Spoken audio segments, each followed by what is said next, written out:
বড় কিছু অর্জনের জন্য শুধু পরিশ্রমই যথেষ্ট নয়, তোমাকে স্বপ্নও বড় দেখতে হবে। এগিয়ে যাও, চলার পথে কখনো থেমো না। চলতে চলতে একদিন তুমি ঠিক লক্ষ্যে পৌঁছে যাবে। জীবনে চলার পথে ব্যর্থতা আসবেই।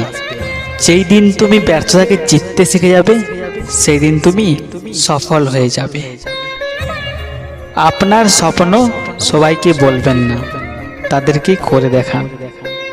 একটা স্বপ্ন ততক্ষণই স্বপ্ন থাকে যতক্ষণ না তুমি তাকে বাস্তবায়িত করছো।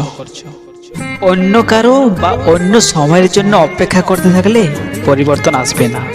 পরিবর্তন নিজে থেকেই শুরু করতে হবে। বড় কিছু অর্জনের লক্ষ্যে ভালো কিছু ত্যাগ করতে দ্বিধাবোধ করবেন না। স্বপ্ন দেখলে বড় করে দেখো, সেটাই তোমাকে সব থেকে বেশি অনুপ্রাণিত করবে। অপেক্ষা করবেন না, সঠিক সময় কখনোই আসে না। এক কথায়, স্বপ্নকে বাস্তবে পরিণত করতে চারটি জিনিসের প্রয়োজন: ইচ্ছা, আত্মবিশ্বাস, সাহস ও নিয়মিত কাজ করা। আপনি যত বেশি স্বপ্ন দেখতে পারবেন, তত বেশি অ্যাচিভ করতে পারবেন। তাই স্বপ্ন দেখুন।